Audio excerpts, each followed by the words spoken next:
Mo, are you ready? I'm ready. Let's again. Let's do it. This is the Sound of Siblings. Welcome to the Sound of Siblings. Sandy says Sound of Siblings. You're watching the Sound of Siblings. Said welcome to the Sound of Siblings. We are the Sound of Siblings. Cause I'm Imbali. I'm Mo. On Monday morning. The show we keep it real. Both show. Bringing the vibes. You know, no holding back. No go even select. They get the smoke. We are the Sound of Siblings. Welcome to the Sound of Siblings. You're watching the Sound of Siblings. We are the Sound of Siblings. Welcome to the Sound of Siblings. Sandy says Sound of Siblings. Sound of Siblings. Sandy says Sound of Siblings. Well, we're reality. It finds its rhythm. Well, we're reality. Find its rhythm. Well, we're reality. Find its rhythm. Welcome to the Sound of Siblings. Welcome to the Sound of Siblings. Would you rather be incredibly black Or incredibly white. Some people are absolutely not. Sanbanani, everybody. Welcome back. Welcome back to the original location. We're in the kitchen because we're cooking it up. We're eating it up. But welcome to another episode of Sound of Siblings. Absolutely, and I am one of your co-hosts, Imbali. I'm a spoken word artist, I'm a jazz singer, and I am a creative who is really excited about many different creative things. But I'm also a yapper, as you will know, because we're on episode 15. 15. We're on episode 15. Hey, and I'm Mo, aspiring lawyer. Brother to 3 siblings, uncle to 2 nephews and nieces. List yourself, black man. Talk about it. Nibblings. But anyway, on today's show, the first question: would you rather be incredibly? No, I'm joking. So before we get into the podcast, as usual, Mo is going to give you all the rundown as to what to do in order to enjoy not only this platform successfully, but to also enjoy the Sound of Siblings podcast successfully. As always, guys, please like, share, and do subscribe. Please hit that bell button for notifications as well. Mm-hmm. Catch us over on all our social media platforms, that being Instagram, TikTok, at Sound of Siblings. You can also listen to the podcast over on Apple Podcast as well as Spotify. Yeah. And remember, folks, to share a snippet, share the funky questions, share a category with your friends. You know that on the podcast we have 3 things on the agenda. The first thing is UMDLALO is game time. Second one is MASI'KHULUME, where Let's have a dialogue. Exactly. And then the last one is UPELEPELE. So today, obviously, we're going to start off, like I said, with UMDLALO. What's our game for today? So it's the same topic as last week, Mo. Would you rather? Okay. And we have some funky would you rather to ask. Obviously, Mo was alluding to one that we both thought was absolutely dumb. Why would somebody ask you, would you rather be, what is it, absolutely incredibly black? Or incredibly white? What does it mean to be incredibly a race? I don't know. What does it mean to incredibly belong to a race? Stupid. Absolutely stupid. Okay. Would you rather have to sing everything that you say or only be able to whisper? Can I sing? Like, is my voice like dope? Like, I don't know. I want to say this voice. Yes, the potential singing voice that you have right now is the singing voice that they're talking about. I'd have to whisper. I'd have to go with whispering. You have to do the whisper song. Whisper. I'd always have to speak to you. Hi, I'm Mom. Welcome to the Sound of Siblings podcast. What would I rather do? I think I would rather sing everything that I say. Really? Yeah. Okay. I feel like it'll be easier because when you're singing, you don't have to belt it out. So even with the singing, is it like just like a melodicness, or is it like you actually have to be like, do but what if you want to express frustration? You sing in a rock voice. I hate you so much right now. I hate you so much right now. you get on your Khalees tip and you're out there. Nah. I would definitely rather whisper. Do the whisper song. Yeah. Okay, cool. So the second would you rather is Why? But okay, why? Why? What's happening? Would you rather have to wear a clown wig every day or a giant foam finger on one hand? Because why? The whole day. Every day, every single day, of my the life. whole day, yeah. Obviously, it would have to be what's a clown wig? A clown wig is probably like, what do the clowns wear? Don't they have that like big hair? I don't know.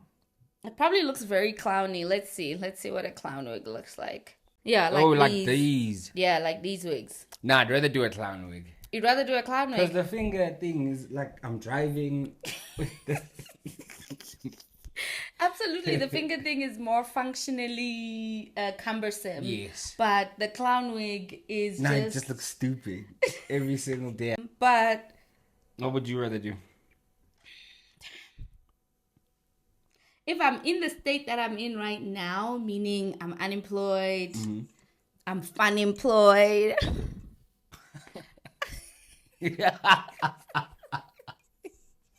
Unemployed on the back of my siblings. Anyway, yeah, given the state that I'm unemployed now, I'd do the wig. Because who's going to see it besides my channel? What if you were employed, you do the big finger? The foam finger. Well, they say foam. I'm assuming they're talking about the one at the stadiums. They're probably talking about that. There's no way. Really? There's no way. Everything becomes tough. How do I sleep with that huge thing? No, there's no way. Okay. Well, I don't know, but I guess I'll have to choose one. I'll say the foam finger. I'll do the foam finger. Right. Yeah, because to do most things with one hand is fine. There's a lot of people that do things with just one hand. And you put it on your dominant hand.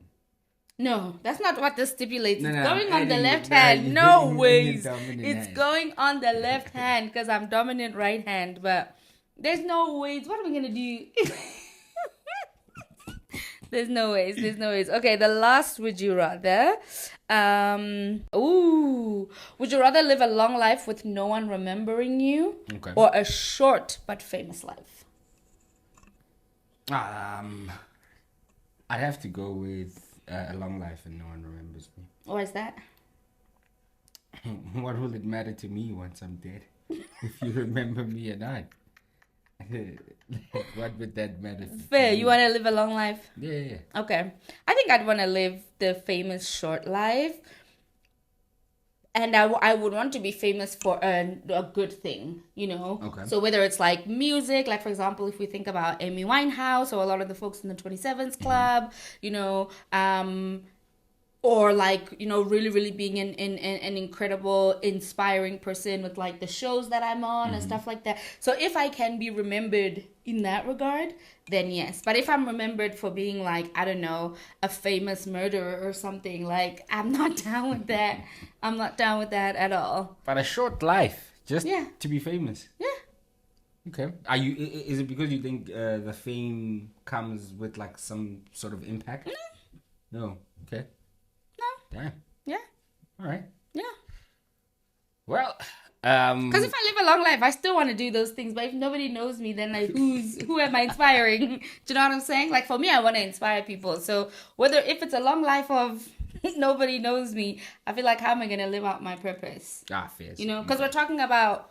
This is, and no one remembering you. So even with what they say, like, people will not remember what you do for them, but they remember how you make them feel. Exactly. Okay. So here, it says, no one remembering you. No one remembering that's you. fine.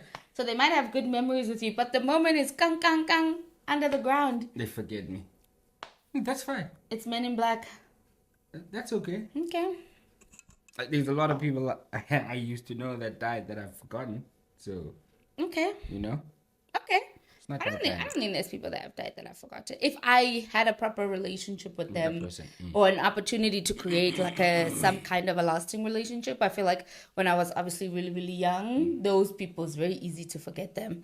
Because there's like the memories aren't as tangible. Okay, I have one. Would you rather be single or not have a lifelong partner? Or get married to someone that your parents choose for you. Like ever. So you're saying, would I be willing to be single and not companioned or partnered up? Yeah. for the but I rest can of your mingle. life. Can I mingle? Can I have situationships? Can I hook up with people? Nah, it's either you're single. Am I single and that's celibate? It, yeah, and that's it. Or you marry the person your parents choose for you. You've never met them as well. They just go out there, choose somebody, and then that's who you get married to. They just go out and I don't even have any level of like. I mean, I would say then that in my time with them in the house, for example, I would always be showing them a particular type of person. Whenever they be thinking about me, they'll match to this type of person and these types of characters. They can't go out They're going straight to church. They're going straight to church? No. That's what it's going to be about? No. Okay. No ways. No So ways. you'd rather than be single? Yeah, shit. I just do not trust my parents' Christian taste. boys are down. I don't trust my even besides the Christian boys being down, I just don't trust my parents' taste. Like, fair. I think they did a good thing with each other. Yeah. But I think when it comes to what I want and what I'm looking for, it's chai. It's chai. I can't do it. What about you? Yeah, no. Nah, it's a wrap, bro. I'll stay alone, Shem. I'll stay alone, Shem. You? Nah, I'm good. I'm good of that. I'm excellent of that. Fair. Well then, anyway, I just wanted to say before we jump to the next segment, congratulations to us, man. To 15. Congratulations to episode 15. This is marking we've been podcasting for 4 months now. I think we've released episodes. In my calculation, it's 4 months ago, but in YouTube's posting calculation, it says it's 3 months ago. But regardless, congratulations to us. Bang, bang, bang. We're doing it. How do you feel now that you've been podcasting? And now that we are on this topic, we're also going to be having a year-end party. You want them to cancel us like they're almost canceling us. Let's talk about grace so that we can have some likes and follows. Girl, please. Come on, man. Girl, anyway. please. Yeah, it's been okay. Not even okay. It's been fun. And also putting myself out there, getting comfortable with criticism and different ideas. And also standing for something and my own opinions. Yeah. Right? Yeah. That's really been nice. I feel the same way too. It's like I've definitely had to develop a thick skin. We both had to develop a thick skin, especially when it comes to comments on TikTok in particular, or on videos that do really, really well. I think the only thing that I would say about the podcasting world and like putting yourself out there is that remember that people are not going to go and source your longer episode, the larger conversation, the rest of the information. They're gonna take that 2-second snippet that you put on TikTok to just be at face value. And somebody was saying, we're just responding to what you're showing us. And I was like, yeah, Vela, that's true. You are responding to what I'm showing you. Yeah. But I think what people are forgetting when they look at our page is that we are a podcast. There's a larger conversation. Exactly. And the way that social media works, unfortunately, the way that y'all work too, we were talking about so many different topics, but the moment we talk about Grace Mantlana, you guys flock. That's the only thing they wanted to focus on. Exactly. You guys flock to that thing. So just as much as, people are like, oh, you guys are chasing clout or whatever, whenever Grace comes up, y'all are there. Y'all are the first ones to comment on every single post. So when you're pointing at somebody, what are these 3 fingers doing? Pointing right back at you. Thank you very much. So, but no, it's been really great. I'm proud of us. Cheers. Cheers. Can't wait to see, 4 years in, where we are, what location we're in, and looking back at this and being like, yo, remember when we were in the kitchen? Yeah, 100%. I remember when we used to be talking about Grace, but now Grace is a peer. No, but now Grace is like on the podcast. Like we've had an interview with her and spoken to her and stuff like that. You know what I mean? Because I think they think, because people hold these opinions, we hate these people. We'd never want to socialize with these people. Yeah. That's not true. We don't hate Grace. We're actually applauding her. If anything, we're proud. We're happy. Yes, we're very happy. But we also have our own opinions. And even if you like somebody, you're not going to like everything that they do. About them, 100%. So anyway, but I'm really, really excited for us in the future of what the pod holds. No, we got this. Remember, year-end party, but we'll release more on that. Mo's trying to get us in trouble with y'all. So we're now on the second phase of the episode. This is Let's Have a Dialogue. MASI'KHULUME. You're just forever gonna remember it as Let's Have a Dialogue, aren't you? That's all I've held. From that first episode when I changed it to MASI'KHULUME, even to now, always Let's Have a Dialogue. But it's perfectly fine because it's exactly what it is. It is, you know. All right, usiphatheleni namhlanje ke Mo? Obviously the G20 is coming up. I don't know if we want to start with news around that. Yeah, we can. It's more questions than anything. What is the G20? What I can surmise of what the G20 is, it's basically a gathering of different nations and political figures across the world to kind of talk about the sustainability of things in particular.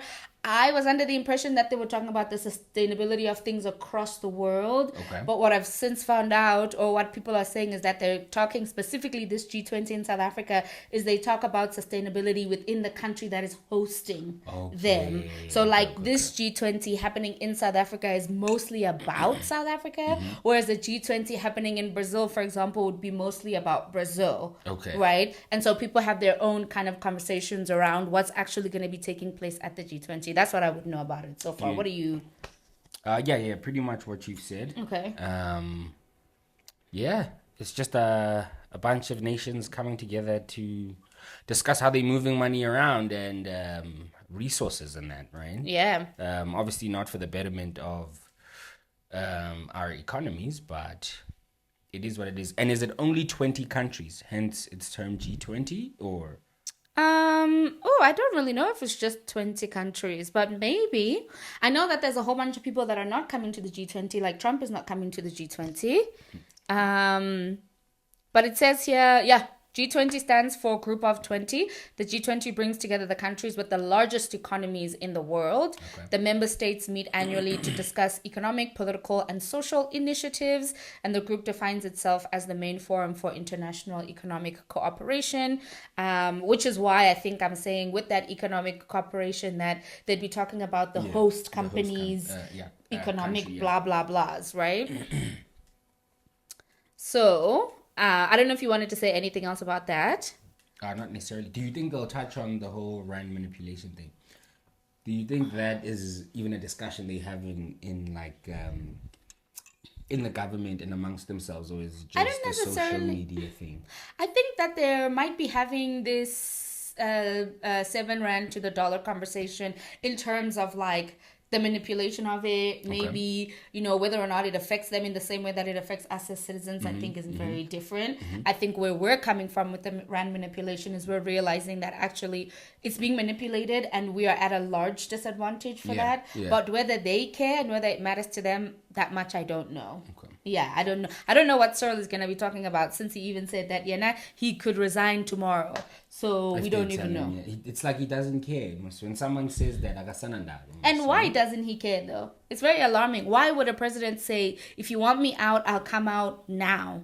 Why? I don't know. There's no president that usually has that rhetoric. They're always like, no, let me sit, let me do this. They're trying to negotiate. Let's adjust, exactly. Adjust these few things. Yeah, or like, or even just speaking up for themselves, saying, I don't know what y'all are talking about, but I know that I'm doing my job and my due diligence. I think a lot of things that are coming to light are very much connected to him, and I feel he's feeling that pressure, probably, because the best thing would be for him to then step down and just disappear, and then he'd be out of the limelight, right? True. Yeah. True. So then we don't think, Uguti, there'd be any legal repercussions for him, given how connected he is. Surely, even after his presidency, there should be something. It's going to be a disaster. Yeah. So, I don't know. Maybe he's holding on, not resigning to prolong that. But apparently even that couch, where there was money stolen or whatever, the couch itself disappeared completely. He got rid of the couch? A couple of weeks after this thing. Okay. So, exactly. Anyway, sticking with the G20. So, there is this group who made a publication. I don't know if it's a real publication or just on their Instagram page, but they're called Young and Woke Africa. And basically they're asking if the G20, is it a G20 summit or is it a global auction for South Africa? As in, what are they divvying up? Exactly. Our economy. Exactly. So their thing says, and I'll just briefly read some parts of it, but I'll add the screenshots in here. It says, foreign powers bid for South Africa's minerals, land, and future. As the world turns its eyes on the G20 summit, South Africans are told it's a diplomatic victory, a seat at the table, a moment of prestige. But behind the speeches, behind the stage smiles and handshakes, a more dangerous reality is unfolding. The quiet selling of South Africa's minerals, land, and strategic zones to the highest foreign bidder. Right? So now they've kind of broken down in terms of like what people are bidding on. Okay. Or which countries are bidding on what. Okay, so it says that China reportedly placed one of the biggest bids, right? A bid amounting to 42.7 billion rand for early access to the new Limpopo mineral zone.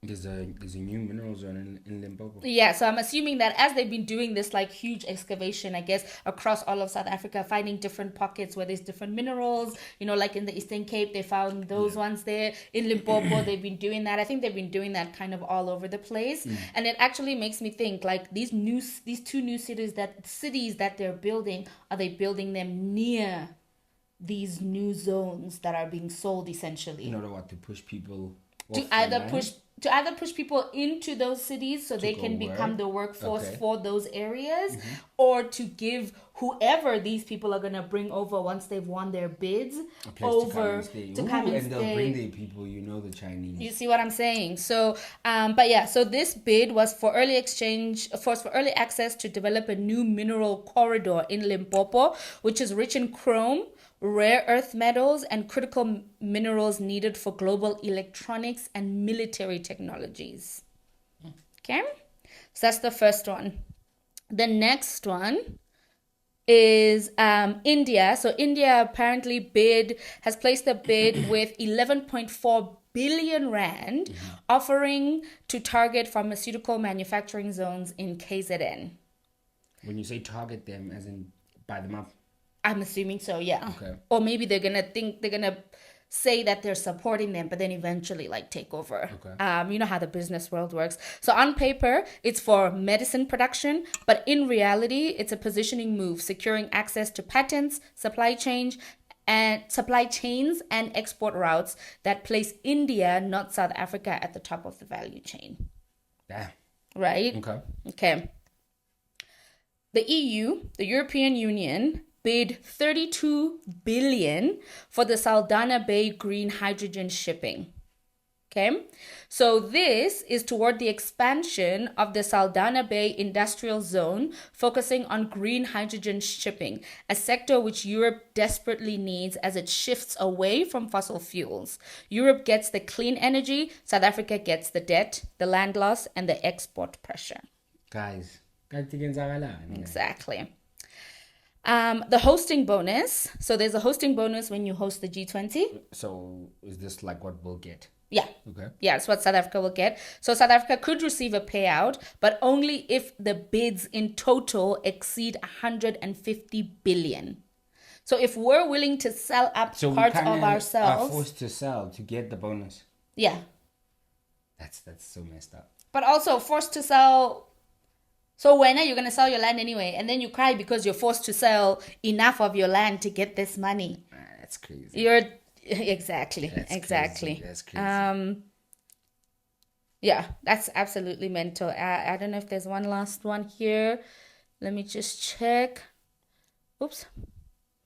And then they go in to talk about like what the different minerals on the table are, who stands to profit and benefit from that. What South Africa really gains is actually more debt, more extractive deals, and more poverty. So the G20 is not a celebration. It's a global marketplace, and South Africa is the product. Yeah. So I feel like with Cyril saying I could step down, but only after the G20.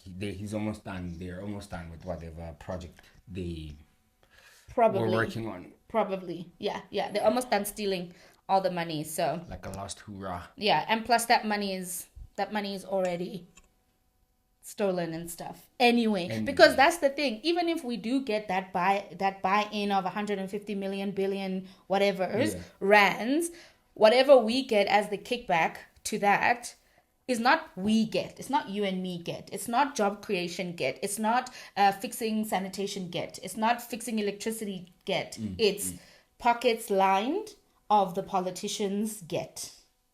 It's pockets lined of the ministers get. And probably then those guys are then going to be employed to keep us at bay.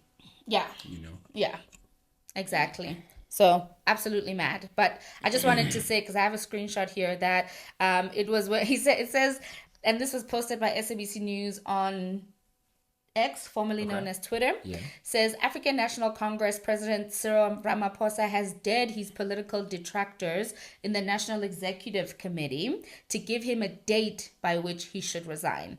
In a heated direct political overview report, Ramaphosa dared his political detractors to stop discussing his exit in dark corners like cowards. He said, address me straight. If you want me to step down, I'll step down. Why does it sound like he has something on them? Or like why would he say, if we're going to do this, let's do it live? He said, catch me outside type thing. So what does he have in store for them? Who knows? Maybe he'll pull a Begitele and tell us everything.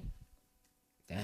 Maybe he'll pull it back. But yeah, so G20 is starting this weekend, or is going to be happening this weekend. We live very close to one of the larger parts of where it's going to happen. We hope to be able to go out and get some footage of some sort. We'll try to get as close as we can to make sure we can actually document what is happening. Because for us, it's happening that close to our neighborhood. Yeah, like so close to our neighborhood that it's definitely going to destroy like traffic routes to go in and out. Yeah, it's going to be a mess. Exactly, all those kinds of things. I wonder if they'll do even more decoration coming up to the days. I'm pretty sure they're even going to start laying out fresh grass. Oh, these people, they don't rate us. They don't respect they us. Don't care. They say, we don't care that, Nina, that one neighborhood that's right across that first place, it's getting the most fixing. Yeah, it's on the looking outside. good even. But on the outside, just the wall area. I don't know if they've gone even into the neighborhood. Because do you think some of the delegates will be like, let's go on a little tour of the neighborhood?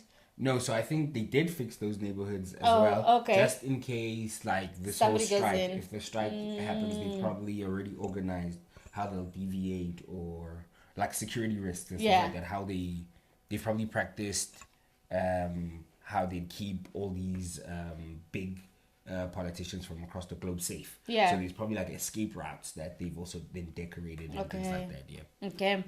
Well then, you'll catch it here first, not live, but definitely one of the first as well. But that's G20. And then I wanted to just bring something about the Congo, because we spoke about the Congo before. Okay. So this happened on the 15th of November, which was not that long ago. So it was yesterday. And it was posted by someone called Siddharth.Kara on Instagram. It says, a colleague in the DRC sent me this heartbreaking video of a massive copper cobalt mine that collapsed on the 15th, not far from Kolwezi. It says more than 100 were buried alive.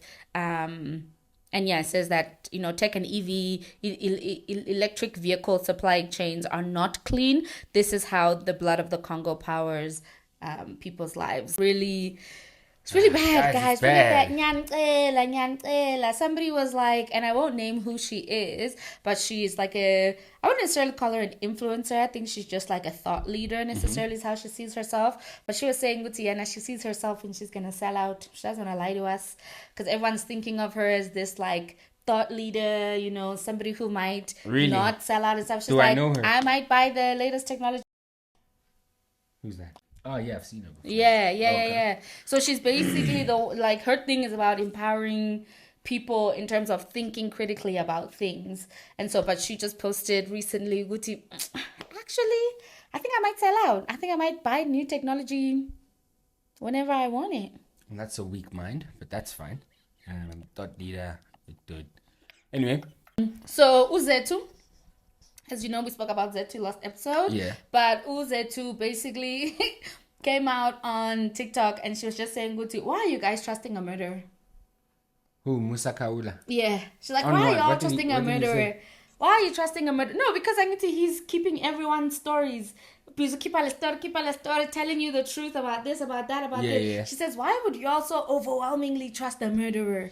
Because they're vile and they know where to find vile things. So, you know, Fair.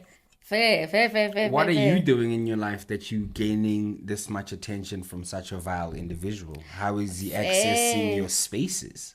Fair. Your sensitive information. Because there was even a TikTok that I saw and they were like, MASI'KHULUME coming to the wedding uninvited. It's just this man standing in the corner looking in on someone's wedding. But anyway, somebody said in the comments, Ati, he never lies, sure. And then Z2 says, but he kills, okay? Yeah.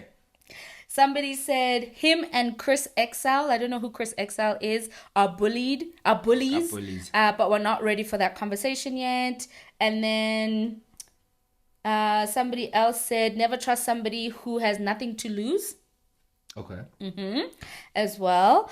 And then someone said they don't necessarily like him. They love the venom he spews about famous people and their personal matters. They love the hate that he spreads, but not necessarily him as a person. But that's kind of similar to what you're saying. He's vile. He's a vile person. And so he spews the vile things and people are slurping it up because people do like drama. I guess. And sometimes he gets it right. That's the thing. The thing is, he does get these things right, some of them, right? But it's also like, would he be doing it with them if X wasn't paying? If X wasn't paying for views, reposts, likes, how many people are seeing your page? Let's say it wasn't monetized at all. Yeah. Would he be doing it with such them? And would people even be continuing to listen to him? I mean, he was doing it even sometimes while behind bars. So I think he'll do it regardless. How was he doing it behind bars? Because he had his cell phone. Oh. You know? So, yeah. He did it before he was getting paid. Yeah. And now he's probably getting paid from it. Because I think he also has like a podcast as well. Yeah. Yeah. So, it is what it is, you know? Fair.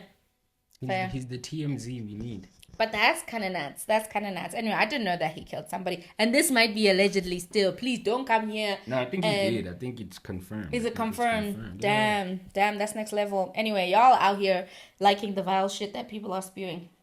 Okay, so that's all that I wanted to talk about in MASI'KHULUME. No, actually, one more thing. I don't know. Did you have something? Mm-hmm.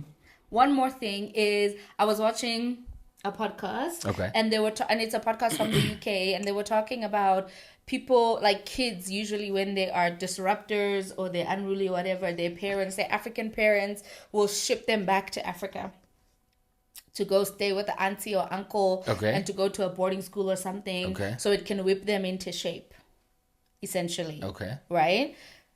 What do you think of that tool? Like, your parents take you, they're like, okay, Mo, like, let's say we're in the UK right now. Mm-hmm. Okay, Mo, you know, maybe you're a bit rowdy at school or whatever, or your grades weren't looking right, and your parents are like, UK is too easy on this boy. Asambe, buyele lapayana. And then so then they, under the guise of you're coming, you come with your parents, you go to Aunt Banban's house, then they dip. Then they leave you. Then the next minute you realize that you've been shipped here. Yeah. Nah, not shipped again. Especially for the black bloodline. Not again, right?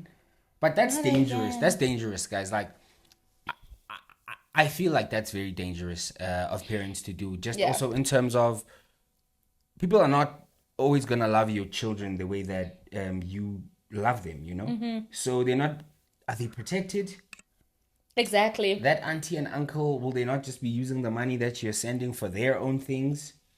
At boarding school, when he complains about something, does that auntie and uncle really care? You know? So things can happen to that child at boarding school and he'll have no one to talk to. Especially not you guys, because whenever he tells you guys something, it's always like, now gonna be like, no, you're just trying to cause more problems. Yeah. Right? You're just being difficult. So I feel like that opens up... what can I say? a gray area. It just allows for more conflict, danger to find the kid. Yeah.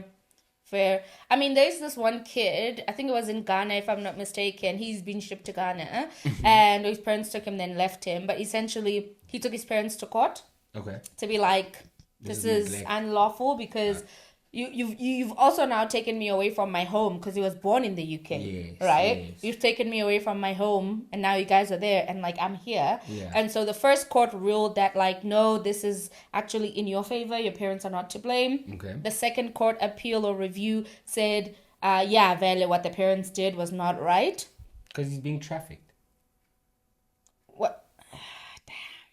Damn. Can't do those terms not apply when it's school and your kids? Yeah, that's you know, he's being trafficked. Yeah, you guys have taken me, put me on a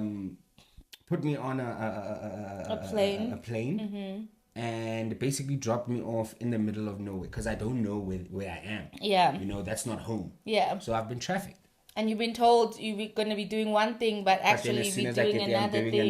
Yeah, Ibo. Hey. So that's trafficking. That is ringing true. Is ringing true. So then the third court that reviewed it basically said that no, yeah, the kid is right, but what they're gonna do is they're gonna do like a process essentially to get him back home. So he's gonna stay here for the stability of his education in Ghana, and then once his education is done, then he'll go back to the UK. So I'm thinking with education they probably mean like if he's in high school, so at the high school, and then Besaya Buyala to the UK, but that there is actually a plan for him to get to the UK. But this happens quite a lot with folks in the diaspora. Parents in the diaspora, they use it as an instrument of discipline, you know, because there is this idea of Eloguti, you know, being in Africa, it's harder, it's rougher, so you get shaped and molded a little bit more. But I definitely don't agree with it. I don't agree with it being under false pretenses. Yeah, like if I agree you telling your kid like, hey baba, uyastelela, uyaspora, uyastina, asikfunlana, buyelale, and then you'll come back in a few years. Oh, but you're also sending me to Africa. Bro. You know what I'm saying? Bro. What am I doing? Now we like but put this kid on. Exactly. How rowdy are you? I mean, Africa is great. Let's, you know. Yeah. But like but my thing is but from not knowing it, yeah. But I also feel like these parents are also very I don't want to say lazy, but it's almost like they're passing the buck. Like, someone else will deal with this issue, kid, right? yeah. Because it was your responsibility to raise him. Yeah. Make sure he's around a community that you trust will mold him in what you'd want to see. Yeah. Right? Of your own children. And once he started partaking in some of these behaviors, it's then that African community or all the other communities over there to rectify the neighborhoods and et cetera, you know. I think that's an extreme one. No, I hear that actually. I didn't even think about that. Yeah, I think there are other ways to deal with it in terms of finding localized discipline, you know, and like support systems and stuff. Instead of shipping them all the way back here, all the uncles and all the aunties and all the whatever, they should be coming together and fostering some kind of a community to say, you know, we as these parents, this group of parents in this community, we are willing to let each other support in the disciplining, the molding, the refining of each other's children, so that if you see my kid at the park, you can say, hey, and I know you like, so then essentially they can't kind of do those things like what we had said in one of the episodes here, that even you can't do Rosebank, because you know that your family don't roll around in Rosebank, so you be safe. But yeah, crazy, hey? Yeah, it's crazy. There was a kid, I think, as well with this thing who managed to find money, make money, get himself a passport, and get himself back to the UK.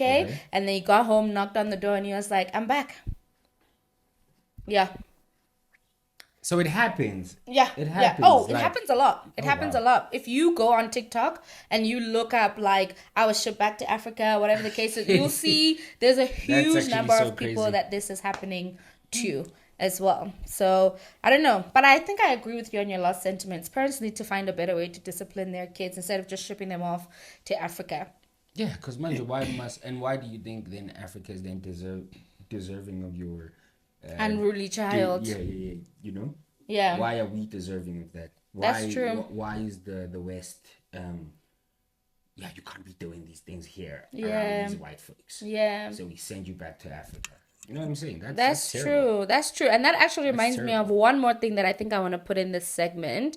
Give me 1 second. Okay, it's on mute. So this lady, Jacinta Zuma, is somebody who was a radio presenter, and apparently she sacrificed her radio presenter job to fight for South Africa. Okay. So I think she's very much about like the liberation of South Africa and figuring out how South Africa can actually sustain and maintain itself, and then those also who come into South Africa in different ways, right? Yeah. So in this particular video, she's talking about refugees, and she's saying that like South Africa can't accommodate everyone. So apparently when you're looking at like the legislature for how it would work with refugees, the refugees I think the first line is that they have to go to neighboring countries to seek refuge there. Yeah. Then they go to the countries after that. Then they go to the countries after that. And she was saying, why are Somalians automatically just coming to South Africa without trying to go somewhere else? It's far. It's far. It's far. And it's you're on an the asylum seeker so far. Exactly. And then she was saying that, you know, why also are the people that are coming as refugees, why is it a lot of men?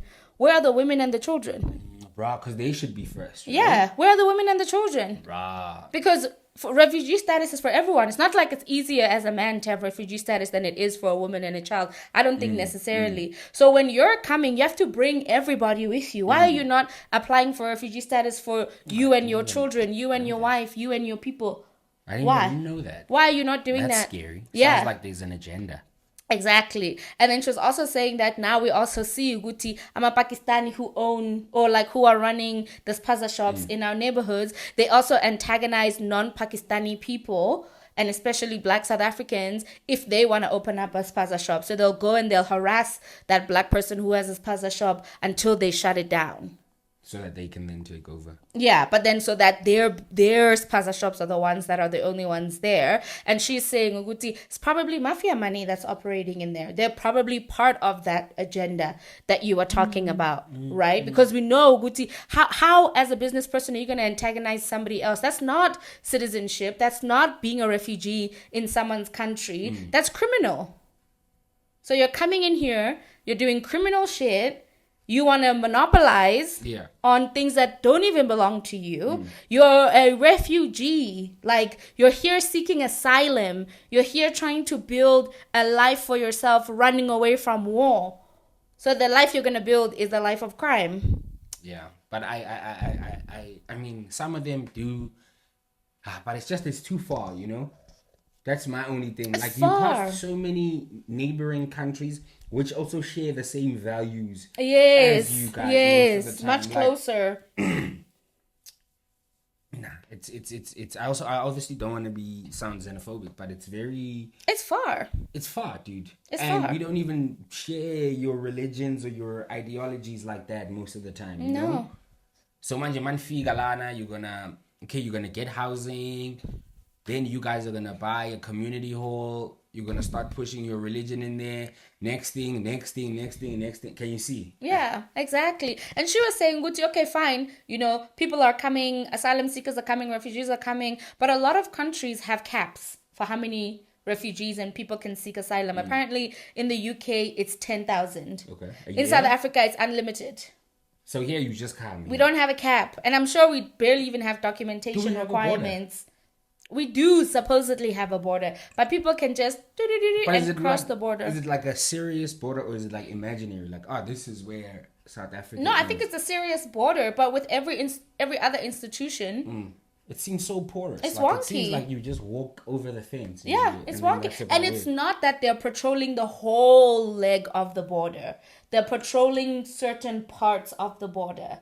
Because if you go on TikTok or you watch documentaries about like people from Zimbabwe and how they get here and stuff like that, because they are right next to us. I can touch them when I do this, right?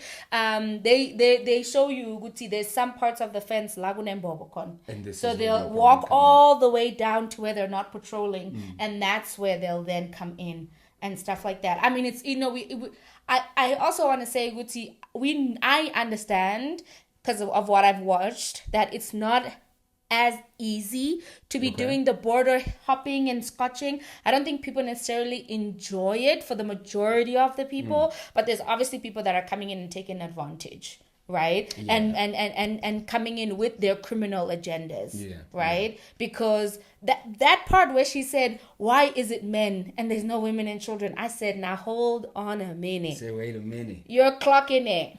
You're absolutely clocking it. Sizobon. I currently don't have too much of an opinion. My opinion is that I just feel, Uguti, the borders should be tightened. People should require documentation. Maybe not saying, Guti, people from other parts of Africa need a visa to come to South Africa, but bring your passport. We need a process. Yeah, bring your passport. We just need a process. Bring some kind of paperwork, unless, of course, you're all ticking off refugee and asylum. Then cool. But I think that's a small number of people that are doing refugee asylum things. And there's a lot more people that are doing other things. Yeah. Yeah. So, and this whole G20 thing is not going to help with the immigration, because if it's China, if it's India, if it's the EU, then we're finished. Those people are coming in here as well. And they come in droves. They're coming in here as well. And also, even if people are documented, because this is the other thing that we don't talk about, these expats that are now living in your Western Capes, living in your Sandtons, living in your Rosebanks, driving up, the cost. White foreigners as well. Exactly. People only focus on the one skin color. And exactly. Yeah.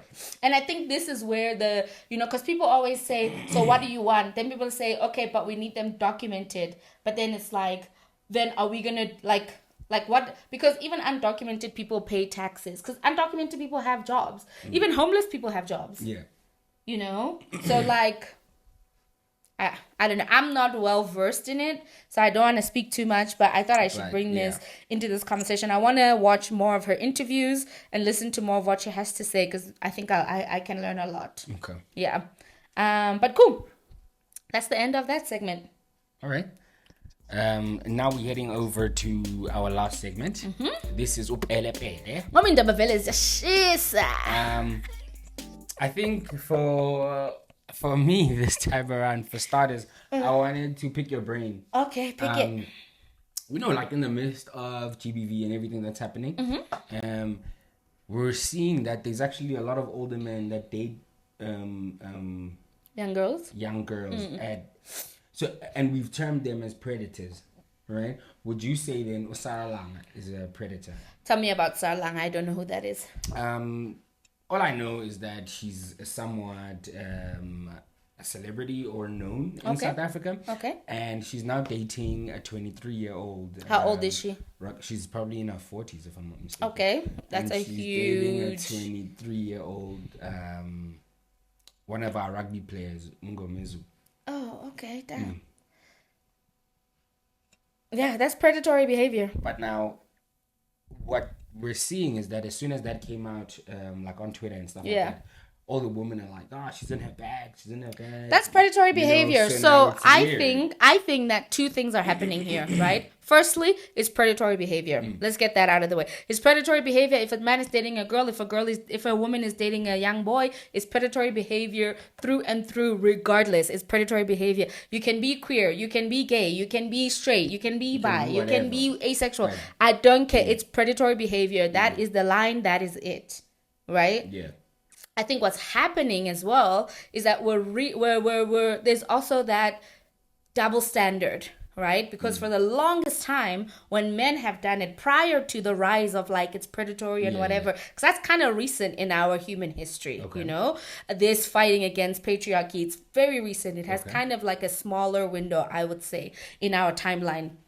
We're then seeing the other side of that, where the people who are wanting equality rather than equity. So it's fine if that old man is dating this young girl. Yeah. So it has to be fine if that old woman is dating this young boy. Yeah, so those are those people that are having that conversation, and they're like, yeah, Vela, you're in your bag right now, date whoever you want. You're sexy, you're young, you're fit, get what you want and whatever. Yeah. So those two minds are competing in that realm.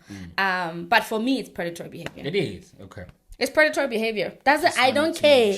I don't care if it's interracial, by whatever, legislatively, because the legislature has legislated a lot of things to be right that are not right. That are wrong, yeah. So, because a lot of people will say, oh, but you fall back on the laws and the age of getting married and stuff like that. Like, there's men out there who are, irate at legislation wanting to change and make legal age of marrying like 18 or 19. They're like, oh no, how can you make it 18 when it's right now like 12 or 13, for example, right? They'd lost their shit. They've even petitioned against it, right? Against that reversal of the marriage laws and how old one must be in order to legally say that and consent to marriage. 12, 13. Yeah. Yo. Yeah. So the predatoriness we're is, so cooked. we're absolutely cooked. And now I think we're seeing even more so women being like, I can also be on a predatory tip, but maybe I can fall back on she's in her bag, she's getting her whatever. This is my turn. Go, girl. Exactly. This is my turn. A boss girl too close to the sun and shit. You know what I'm saying? Taylor, you'll always be famous for that crazy line. But yeah, that's absolutely dumb. But I think we're seeing also the other thing that's happening, which is with the men now, because of Women's for Change call to action, which is actually being received internationally across the world, right? And I came across somebody's TikTok today, and they're like, it's so great when the rest of the world catches on to South African social issues, because that support is fantastic. And then he was like, but why the hell do people have a profile picture that's half purple and half green? Is there? Like, because, yeah, apparently some international folks, and especially in the UK, who have caught on to this thing, Bona, they're supporting both sides as they think that there are two different sides, right? And two different initiatives. So if you guys don't know about the Leprechaun, St. Patrick's Day. Not the Leprechaun Day. No, honestly, the Leprechaun St. Patrick's Day Color Green initiative by a lot of men in South Africa, I would say, because the Women for Change thing is happening in South Africa. So I'm just going to say in South Africa in particular, men have come out and started their own initiative. I'm not quite sure what it's called, but I know that their tagline is like, men are not ATMs. Like, that's one of the things that they're kind of fighting against, is that we must also stand up for men and men's rights around, in particular, their like economic injustice that men go through in terms of having to be the ones who are paying for things, paying for whatever's blah, blah, blah, blah, blah. Yeah. So, first of all, wait, let me get your take as a man and let me calm down. I feel like some of the things that they've brought up make sense, you know? And they Like are what? things to be spoken about, like in terms of things like the amount of men that also do die at the hand of their women, their partners, and things like that. Yeah, you know? so domestic violence happening to men, which it does, yeah. Right. So I think they're missing the part where this GBV initiative is also, it also encompasses us, right? It's just currently the women are saying the rate at which we're dying is insane. Yeah. Even for the world's averages, you know what I'm saying? But manje, the guys are only choosing now to say, oh, we have these issues as well. Yeah. Instead of, let's back the ladies right now. Yeah. And then February, maybe then, instead of giving them a month of love, we give them a month of green, you know? So then we can have that conversation for men's issues and stuff like that. But I just feel like the timing is off. Yeah. I don't know what it might even be. Like, the timing is off. And I was telling one of our sisters this, and she's like, all the predators now, at least you can see them out in the open, because they'll have green profile pictures. So I think obviously there's something to be said about who are the men that are feeling this backlash, right? And you know, like what are their characteristics as a whole. But I think Uguti, this thing is not about men.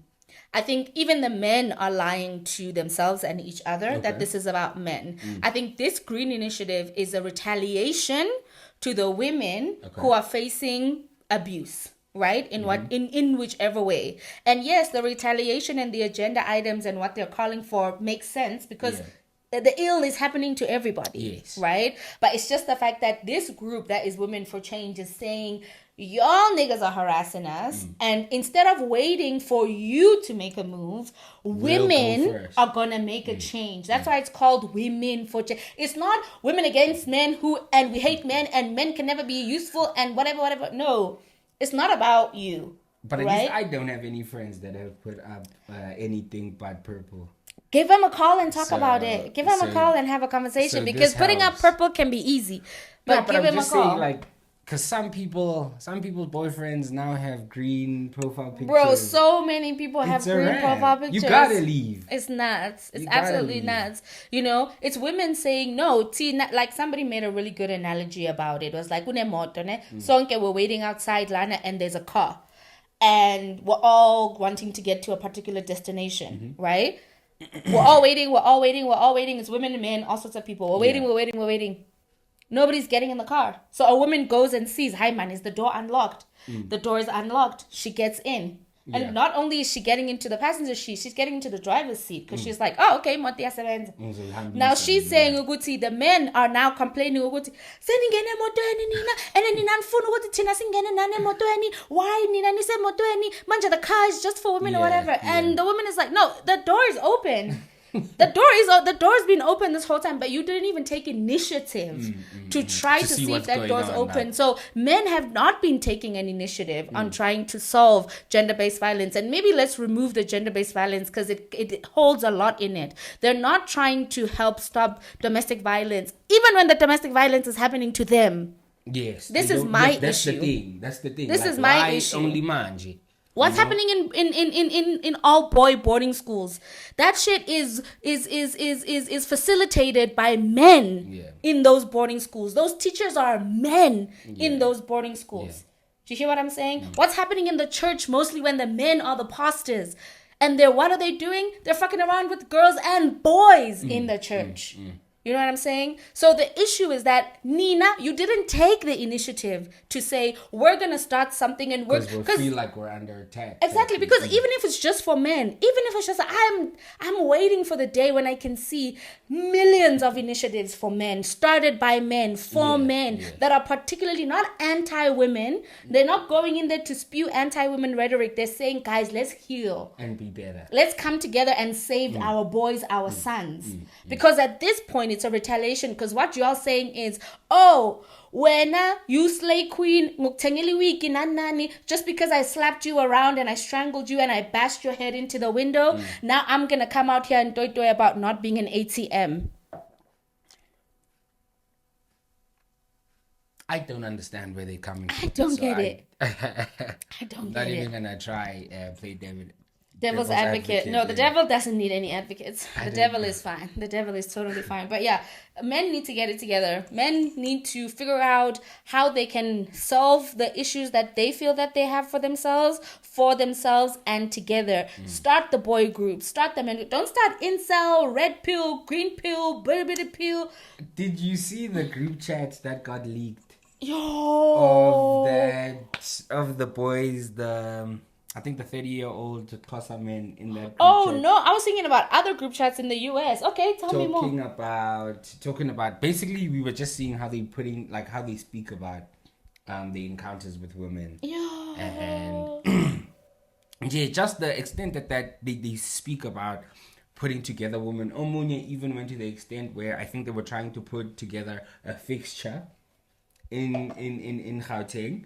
So obviously this one was saying no, but those three, remember those three, those four, then this one's like but those girls, we don't want to repeat betas, which is like we don't want to have sex with the same women, you know what the I'm same saying? Girls, yeah, because they're saying what's the fun in these guys are in their 30s. Yeah. Okay. People with serious law degrees. Oh, this is one of the guys that was fired. Okay. Yeah. So just the way they speak about it, like, yeah, we'll fly out that girl from Kokakai. We'll all pay her like 800 rand, and she'll be our pregame for our weekend Kodikai. So we'll all just smash her for the night or the day or whatever, and then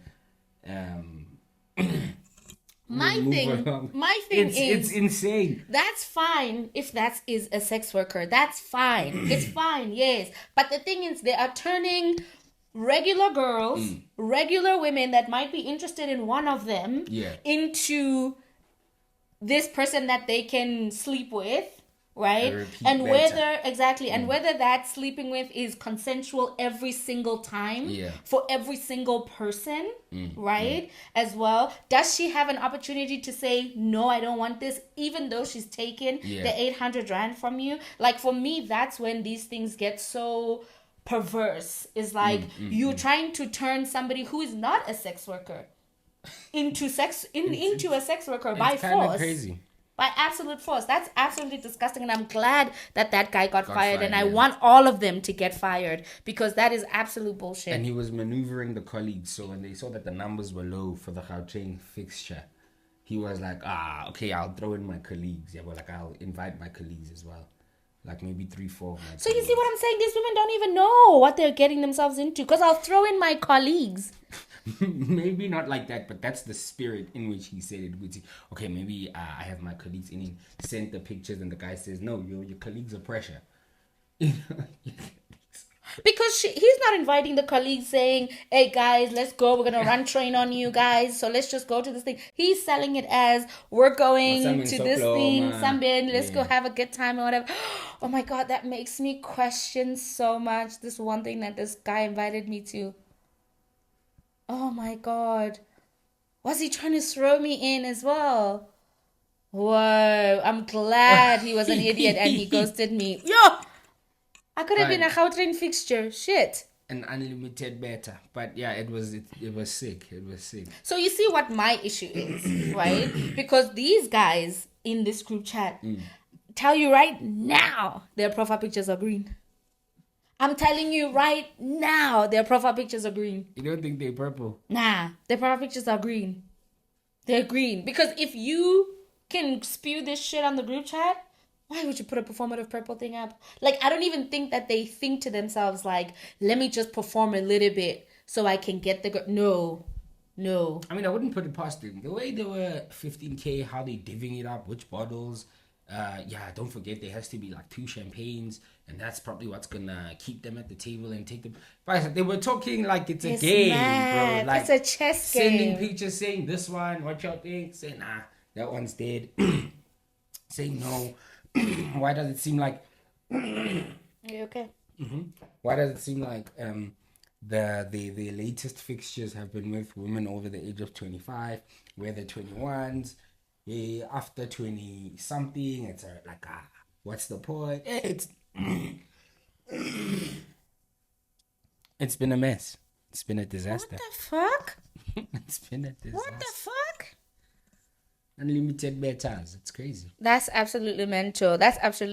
So yeah, again, I'm saying with the green movement, guys, a lot of the things you're saying, we understand. This GBV thing includes you. It's gender-based violence. It's women driving the change against gender-based violence. We're not saying gender-based violence only happens to women. We're saying the women are the ones that are in the driver's seat for this thing. But y'all are sick because, again, which is what I was saying in the video last week, it's the ego. It's majority ego. It's majority ego of this thing. Because at the end of the day, should some shit happen to a young boy, kokai, who's going to go out and protest? Yeah. Who's going to go out and do it? Who's going to stand outside that court hearing? Who's going to do that? Yeah. Is it going to be these men that are holding these placards and shit? No. Majority of the time, it's going to be the moms, the aunts, the women that are going to be out there, that are going to be fighting for that person's justice. Yeah. So, Nienzani. Not too sure. But anyway, folks. Very annoying. Do you have anything else for us? No, I don't think I have anything else for us. Damn. No, UPELEPELE. All right then, guys. Please, as always, don't forget to like, share, and subscribe. Hit the bell notification so that you can see our videos pop up as soon as we upload them. Please visit us on our social media platforms, being Instagram and TikTok at Sound of Siblings. And as always, have a good week. Yeah, absolutely. And also let us know how you liked our new jingle and the kind of background music that is appearing here and there within the episode. We are definitely workshopping something. Let us know if we're workshopping it right. And also, if you're on TikTok, guys, don't forget that this is our page. I've deleted like three comments. That's far. Yeah, and they're not like racy comments. It's just people saying the same thing. Okay. Yeah, like by the 45th person who posts, who are these people? I'm tired. It's not giving it. Nah. The video's already done well enough. We don't need it. Because who are we? I'm Imbali. And I'm Mo. And we do a podcast together called Sound of Siblings Podcast, which comes out every Monday. But this week we're going to come out a little bit delayed. But this is who we are. And we're here. And this is where South African reality meets and finds its rhythm. See you guys in the next one. Bye.